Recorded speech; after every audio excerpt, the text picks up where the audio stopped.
Some of you in the room right now, you are where you are, you're giving 60% when you have 120 in you. Why? Because you never made a decision.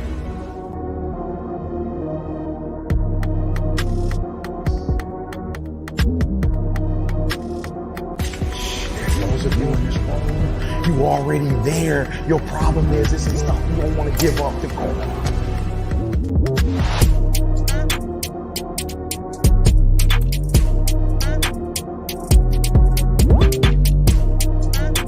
Listen to me, pound for pound, any agent in the room, pound for pound, motivational speaker, pound for pound, entrepreneur, pound for pound, athlete, pound for pound, weightlifter, pound for pound, whatever you do, I guarantee you when you do it, nobody can do it like you do it. The problem is you don't hardly do it.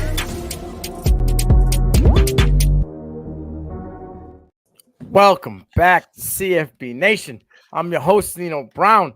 This is CFB Prime, and I got a very special guest, my man Brett Ryder from Eagles Daily. And just like, the intro says, when you do it, nobody can do it like you. Seems like the Eagles didn't do it like they did it. They should have done it against Missouri. But anyway, my man, how we doing tonight? I couldn't be better, man. I mean, the season's given me a lot of hope so far, and I think just overall, we'll get into it, but like what this game all means, it's a good time. It's a good time to be, following this program, be a fan of this program. It's good stuff. I said the other day on my other show with my partner KT, it's a good time to be alive in Chestnut Hill. Like, it's been a long time coming, probably Matty Ice. Kind of, we had Zay Flowers, so it was, even though we were bad, there was a little bit of life for 2 years. But since the Matty Ice days, we haven't had a buzz like this. You know what I mean?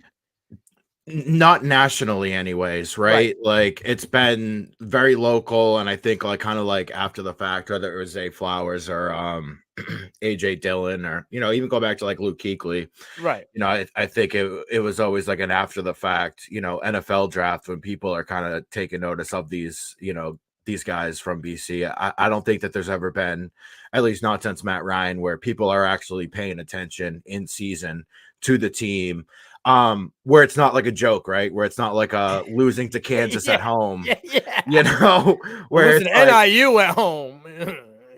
Almost losing to Holy Cross, the game that the game we met at. We've come a long way. I hope it's been crazy. It's been you're right. You have come a long way, and I think it's Matty Ryan time since we were in the top 25. It's we had a small stint. I think we'll be back again.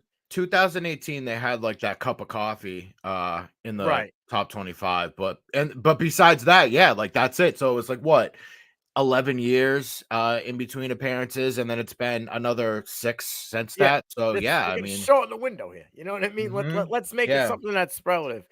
Absolutely. All right. I want to get ready to do a rapid fire real quick, and then we'll break down this Mizzou game and talk about this next opponent here. It kind of alluded to it a little bit. Will Boston College be in the top 25 again this season?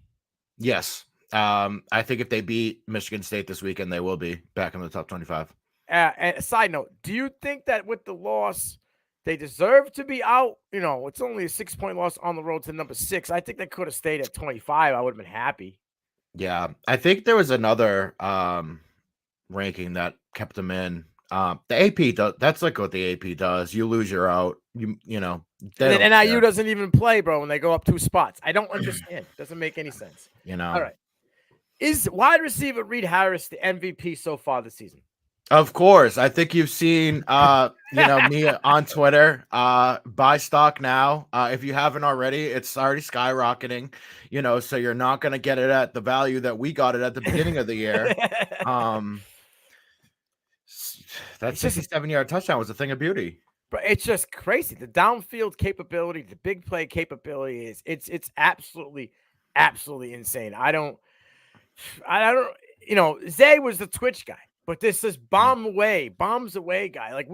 I haven't seen it in a while, and it's nice. I know, Bond and everything, and he has a couple here and there, but this guy lives with the deep ball. He's that playmaker downfield, and it's nice. It's refreshing, Ain't it? And he's 6'5", and he moves. The touchdown he had against Missouri, he was moving. He's fast. He's fast for it, size and speed. it's a dangerous combination, and we haven't seen that And in a he's got while. awareness. You said that play against Missouri, that was a broken play off. A fumble, picked the ball up, and just chucked it. And this dude just Sure like, "Oh was. no, Tommy, I'm here. Got Yeah. you." You know, Right at the sideline. Goodbye. I loved it. All right. Speaking of wide receivers, what's going on with Tomlin and Bradley? It seems to be kind of ghostly the last 3 games. Yeah. We talked about it last night on Eagles Weekly. Another guy is Jaden McGowan, who just he hasn't shown up at all either. Makes me wonder if it's just is it that they haven't picked up the playbook? Is it and the room might be super deep. You know what I'm saying? Like it is a deep position. Lewis Bond is always gonna Lewis Bond out there. Right. Bradley had that touchdown on the 4th down, on the first drive, and that was kind of it. He hasn't really had his marquee game yet.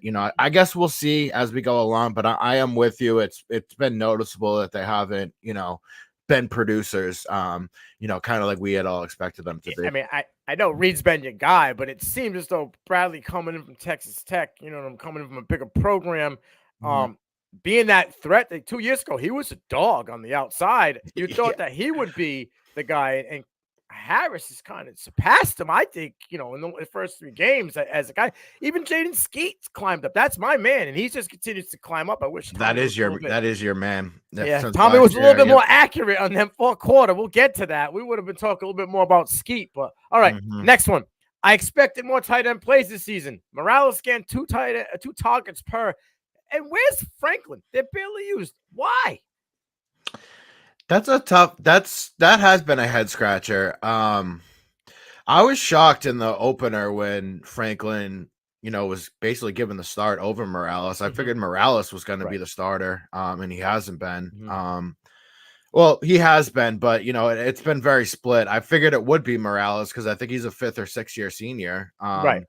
And it's just they haven't got outside of, I would say, Trayshawn Ward, really that impact that we expected individually. Agreed. Over the course of 3 games now. Yeah. So I agree. They haven't really clicked on all cylinders. We've kind of gotten a little flash here and there of what they could be. I think we need to just put it all together.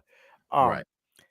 And the last one is how does, in 10 words or less, because we're going to get into the Mizzou game, how does Bill O'Brien get the boys back on track this week? Turn the page, right? That's Amnesia. It. Yeah. He's lost games before. Yeah, it's not a thing that's going to weigh on him. He knows the deal, and he bounces right back. He's been a winning program. So, all right, I love it. Let's get into this game, in Columbia. BC went into Columbia, and they fought the good fight, but unfortunately they lost, by 6 to right now, number 7 ranked Mizzou, which is kind of, it speaks a little bit when you win and you fall down. Right? Georgia won, and they got out of the 1 spot. Mizzou beat us, and they dropped to 7. So just throwing it out there. What happened to the game plan? The running game was MIA. And that was the backbone for the first 2 weeks, even though, in Duquesne, they were chucking all around. Guys were averaging 5 to 6 yards per carry when they ran the ball. What happened in the Mizzou game, my man? Talk to me, please. I think Missouri's defensive line was just way too fast. BC isn't an outside the tackles type of running team ever.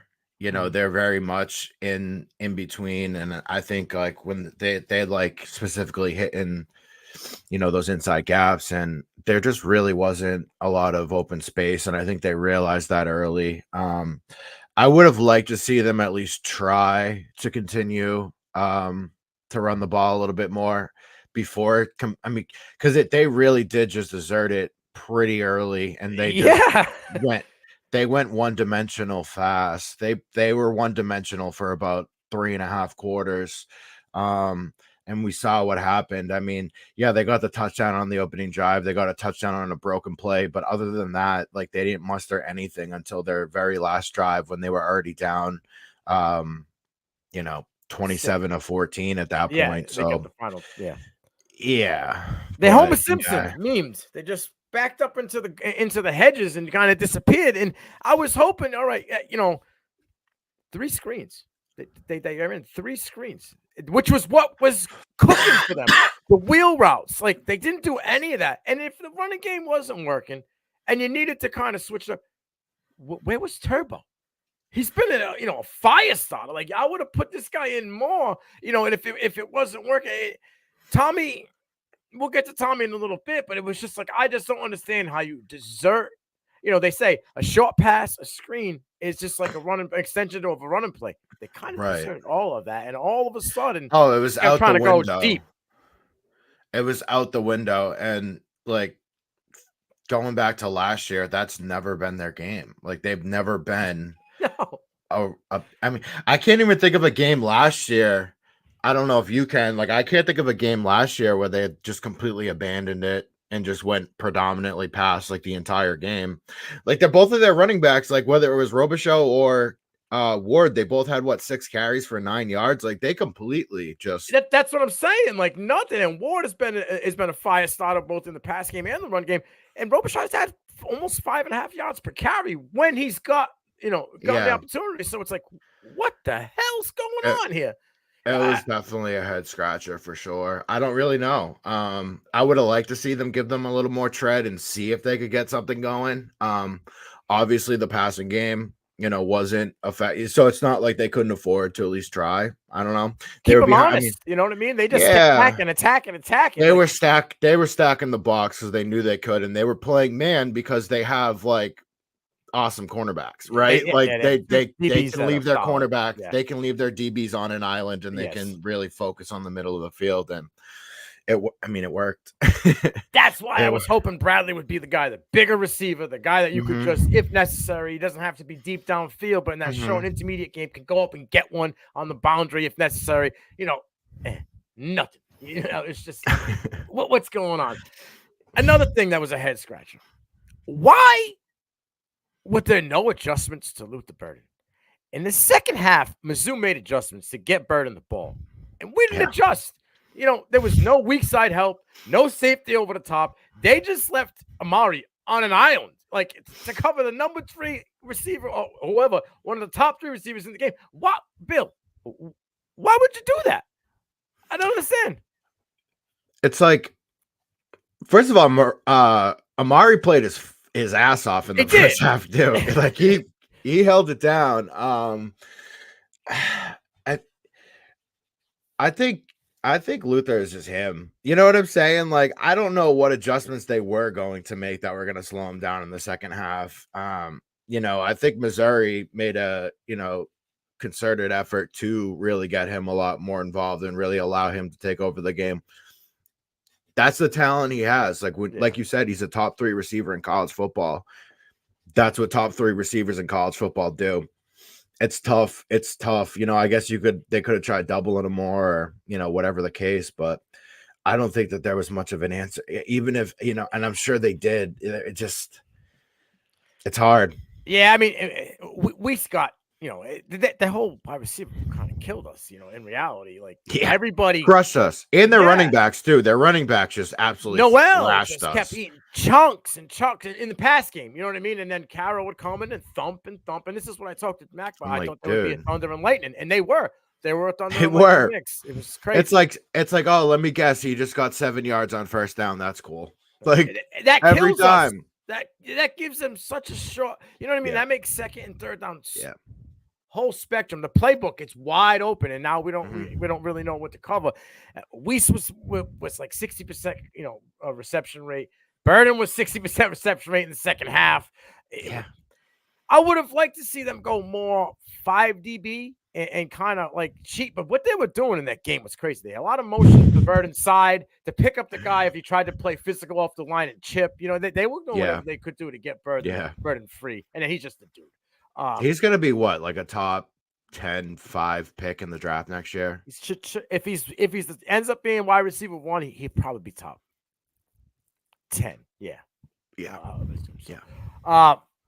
Tommy touchdowns look good for most of the game, like I said, but in the middle of the fourth quarter, he started getting this connection with my guy Skeet, and then he missed him 2 times in a row that probably would have put them in the red zone, like in a chance to score. I called this, and this is one of my favorite all-time college players. This is the Bo Nix moment for Tommy. He flashed the past days, like Bo would flash his Auburn days when he was at Oregon. He'd be like, "Oh no, Bo, no, please no." This was Tommy last year. NIU, yes, the Madden play was great, but them trying to throw 25-yard, 30-yard bombs, and Tommy's balls like a duck out there. I'm like, oh, why are we doing that?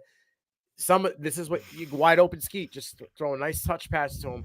Dude's gonna eat the chunks, and he sailed them. And it's just like, did the Duquesne game, like I said, did it fog the brain of the offense and Tommy a little bit that maybe their identity isn't what they were in that game?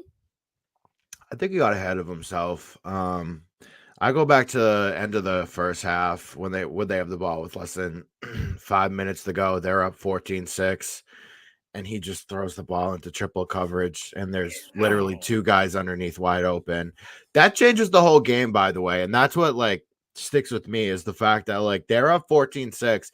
You get a field goal out of that, and you go into the half up 17-6 at the minimum. Who knows? Maybe you go up 21-6. But if you go up 17-6 into the half, you're probably not losing that game, right? Because Missouri ends up tying it up. They get the touchdown, the 2-point conversion. Then they get that 55-yard absolute moonshot, right? Yeah, and now instead of going up 17-6, now you're down 17-14. You know what I'm saying? And they just never recovered from there. But it's like that play, and that like you said, that's old Tommy. That's last year. That's Virginia Tech, throwing trying to force the ball on chunk plays that don't need to be chunk plays. There's no need for it. You know what I mean?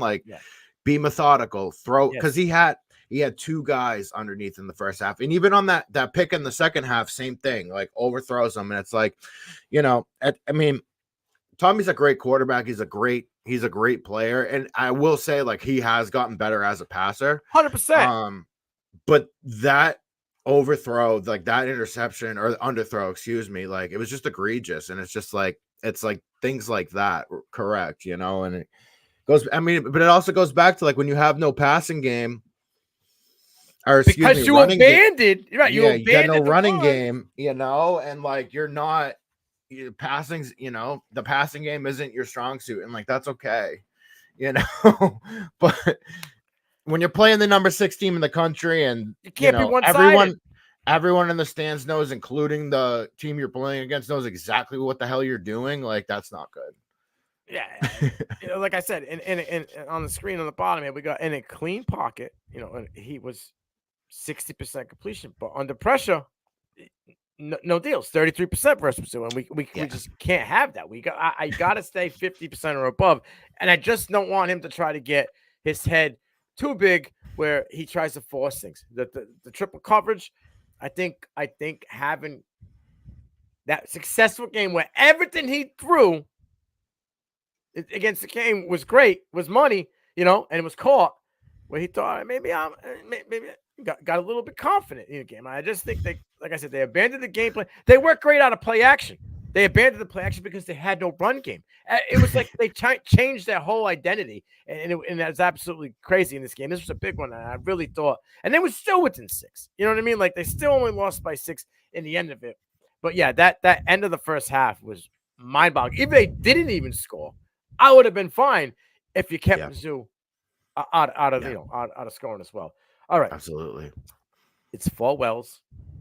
Mm-hmm. It's, prime time. ABC, ESPN game. It always is a different vibe for Fall Wells. You add all that in. If BC wants to grow this fan base, this is the game. You got to let them know BC's back. The students need to pack it in like they packed it in, the first home game. We need recruits in the building as well. It's going to be a big one. I saw the itinerary. They're coming too. There's a dinner going on for the recruits and stuff beforehand. They'll be there. Yeah, they get to go down the walk like the BC players do as well. So this is to tell us, hey, we're back. A win like this, in front of the recruits on primetime. They did it in primetime, and all of a sudden I had comments in the YouTube. I had my DMs getting hit up. BC. That's what I mean. It was a good time to be alive. They win this game. You're probably back in the top 25 again. The buzz is right back up there again. And now you're getting to get recruits outside of New England now, because now they're like, oh, these guys are doing it to bigger name schools, Yeah. right? Michigan, Yeah. Florida State. And they give me a call. Maybe I'll go make a visit. You know, when you go in and then you like to see what they're doing, and all of a sudden the spectrum changes. Yeah.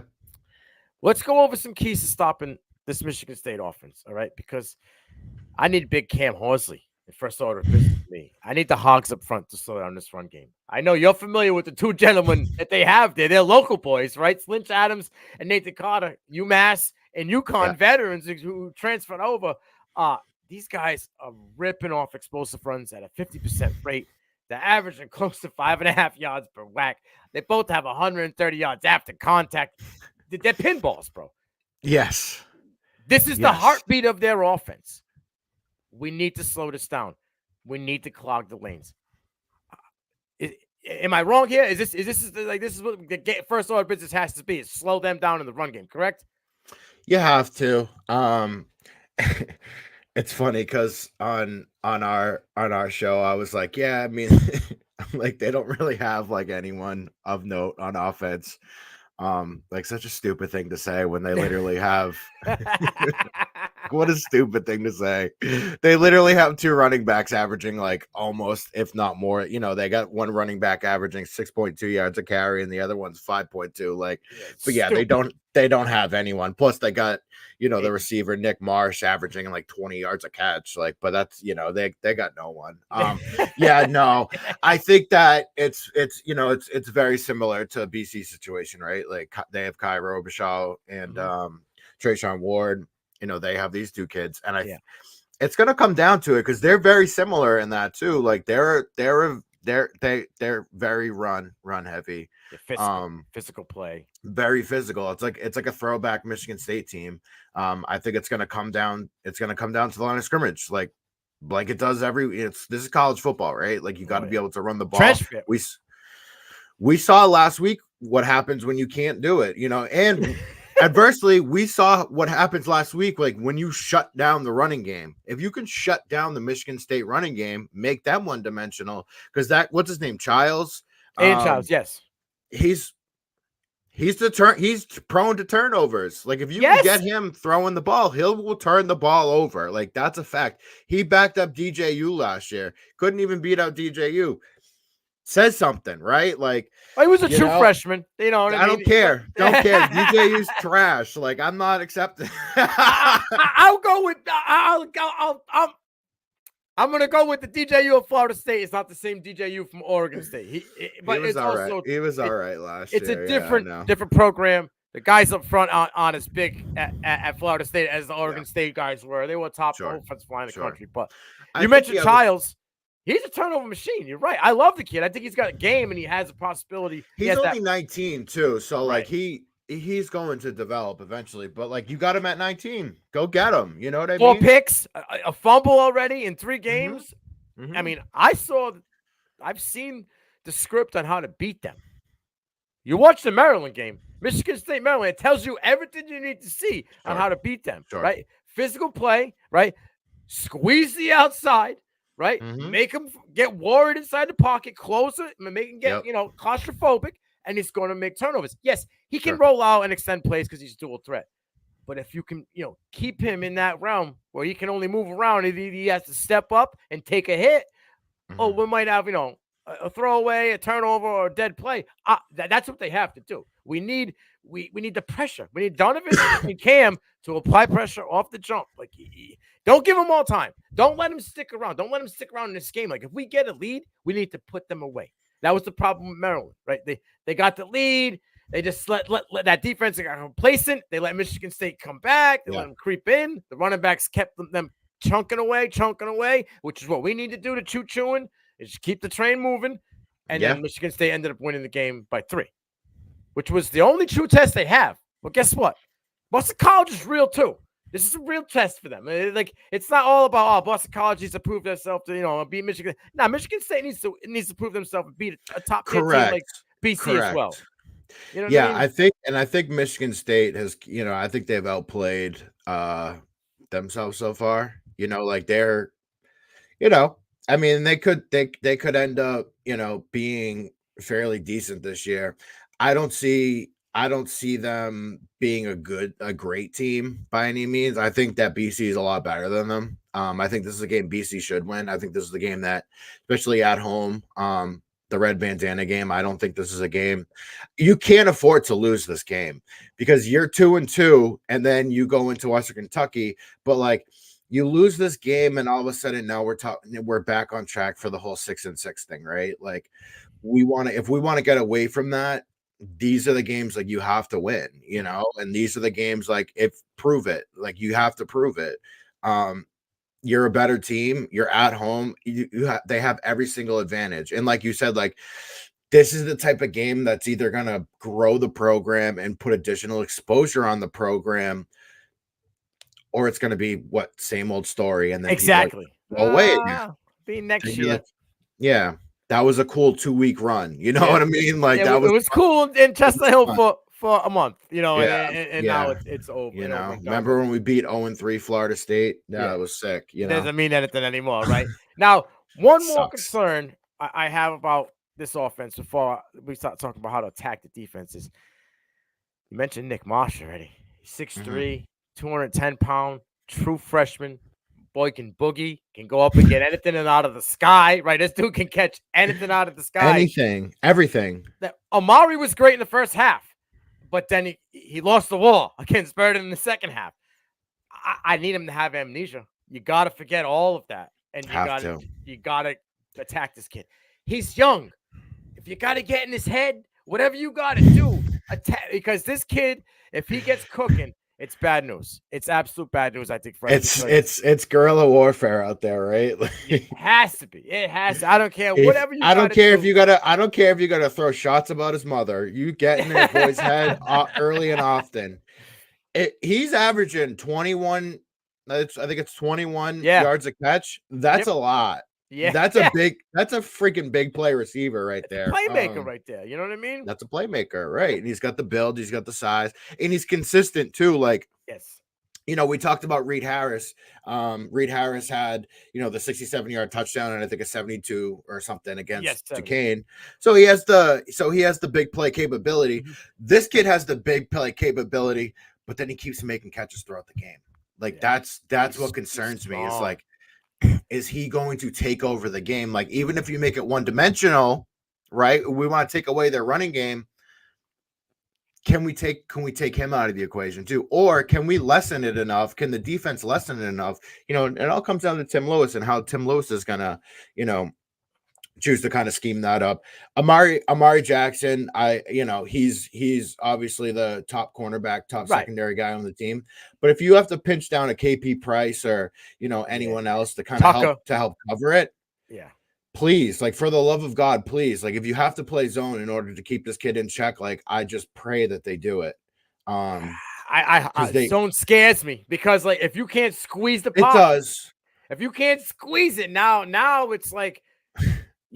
After 3 seconds, God help you. You know what I mean? Like, there's going to be open pockets here and there. And if Childs has enough time, he can make the pass. You know what I mean? He does have the talent to make the throws. So, all right. Let's talk about some keys attacking this defense.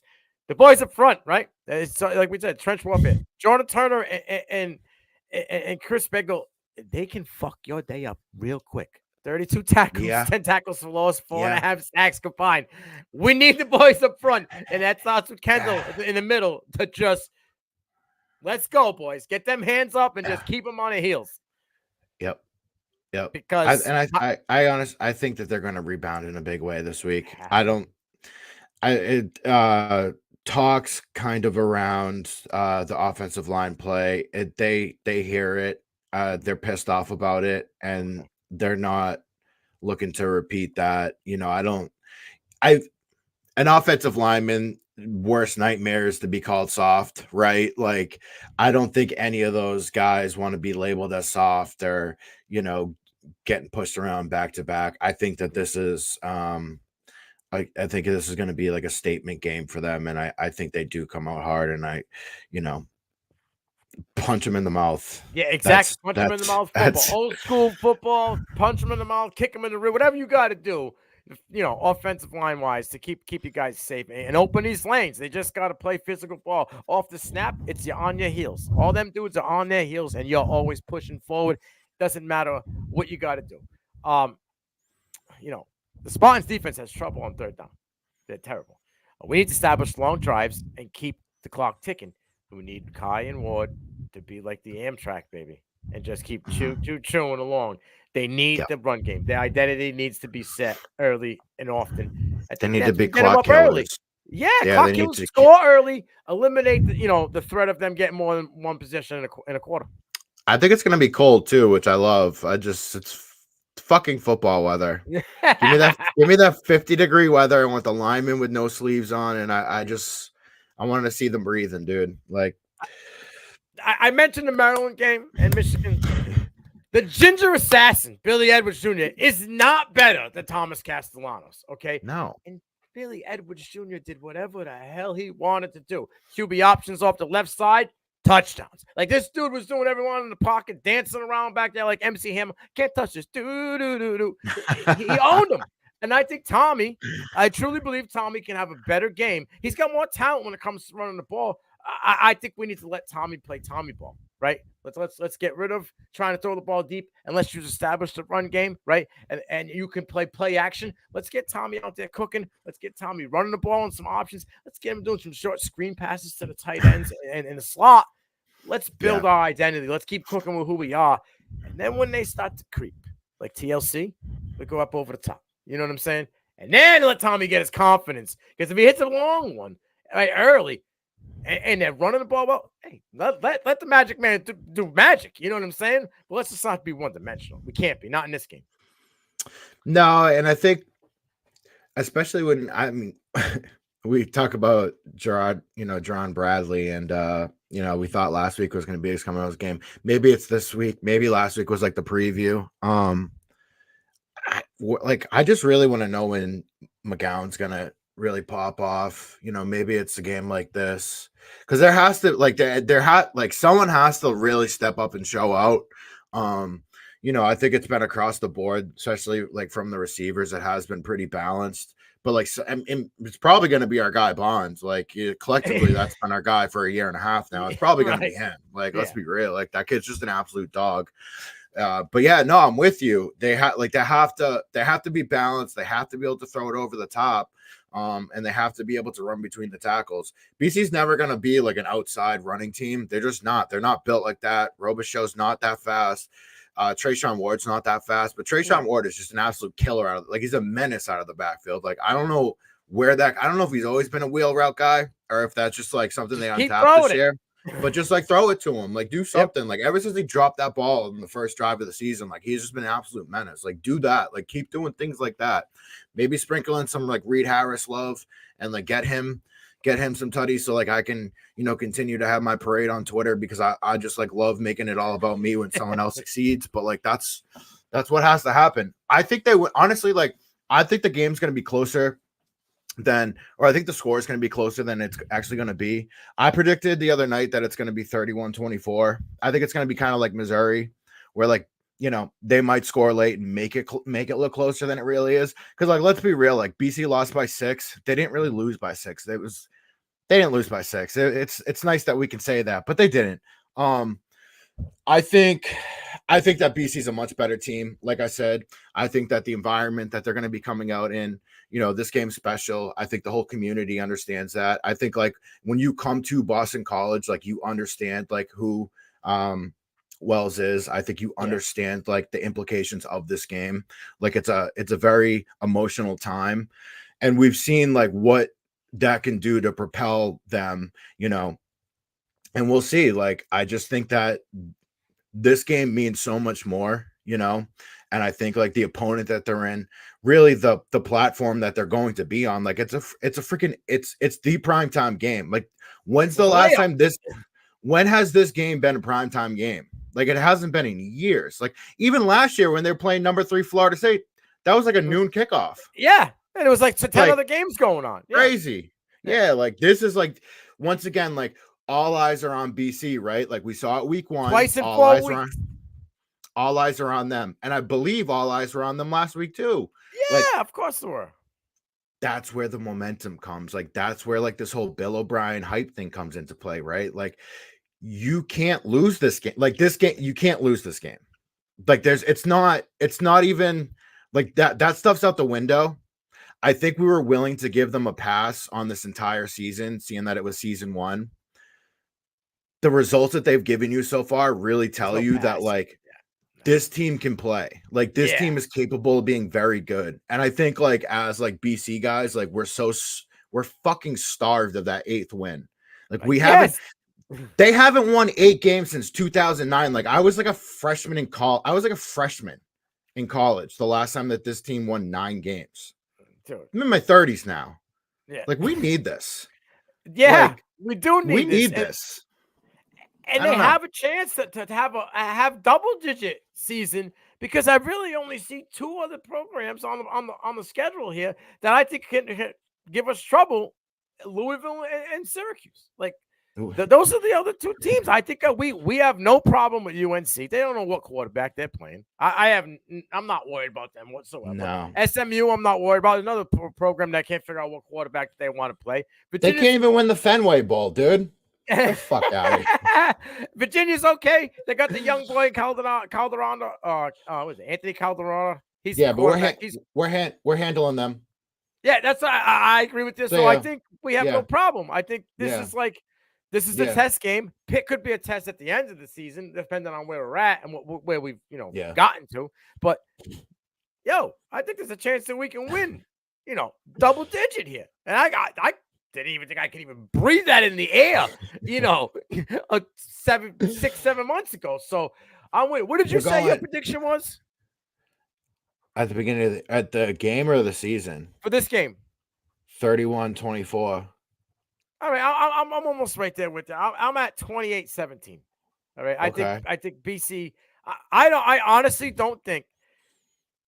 I think they're not gonna let. I'll be damned if Bill O'Brien lets these local boys come into his house, right, and run amok. He come from a Bill Belichick type of mentality. We take away your best weapon. They did that last week for half the game. They took away the best weapon. Unfortunately, he's him, and you can only do that for so long. Those guys figure it out. Marvin Harrison Jr., Ted McMillan, those guys figure it out. You know what I'm saying? So I get it. But he's not going to let these local boys come into his house in Alumni Stadium on primetime and run them up. He's going to make the young boy, Aiden Childs. You're supposed to be the money maker, right? You're the guy that get in the bag, right? You're the guy that's, top 25 quarterback in your draft class, in your recruiting class. Like, okay, you're going to beat me. Yeah, you know what I mean? I'm gonna make you beat me with the young inexperienced wide receiver on the outside. But beware, they're gonna be bullets flying at you, my friend. These dudes are coming. You better be, calm, cool, and under pressure, because there's gonna be a lot of it. So I just think that they're gonna eliminate that run game, and they may score one. Get downfield, and a run game might put a touchdown in a 2. Give them 2 touchdowns and a field goal, 17. I don't think they put more points on the board than that. I think Boston College does what they did to Mizzou. Go up 14-0 by the beginning of the second quarter. All right, boys. It's time to run them guys out of the building. Run. Turbo's coming in this game. Did you know that they haven't even attempted a field goal this year? Well, we know why, okay? We all know why. It's not so much because they're a prolific offense, all right? Because in my eyes, if you risk it from 45 on a 4th and 5, right? Yeah. Oh, you got a legitimate dual threat QB. You would think he could get you 5 yards. So let's go, Tommy. Touchdowns. Show me what you got, baby. You know what I mean? I built a field goal into my prediction, because I'm like, there's just no fucking way that we're gonna be 4 games into the season without a field goal. Like, Wishful thinking on my behalf. They're not going to get they probably won't even attempt one. I mean, maybe they will. They'll probably attempt like a 27-yarder and miss it, but you gotta let his confidence build up a little bit. All right, look, a couple more extra points, get that leg warm, and we'll be all right. All right, my man, this has been an absolute pleasure. Every time we're on the screen talking BC football, it's always a great time. Before we close it out, let the people at home, the viewers, know where they can find your work. Yeah, so the website's Eagles Daily, eaglesdaily.com, and the podcast, Eagles Weekly. You can find Eagles Daily on Twitter, Eagles Daily BC, and then the Twitter for Eagles Weekly is Eagles Weekly BC. Just go to Eagles Daily BC and you'll find everything there. It's cool. You'll find it. Trust me. My man has got his hands in everything. He got the straight, I'm trying, dude. All BC athletics. I know. They're cooking. I'm blessed, man. Yes, it's a pleasure, and I appreciate you taking time out of your busy ass schedule. Thank you for having me on. Yeah, like I said, it's always a good time, my guy. It's always a good time. So, I'm Nino Brown. That's Brett Ryder. It's the CFB Nation, the CFB Prime.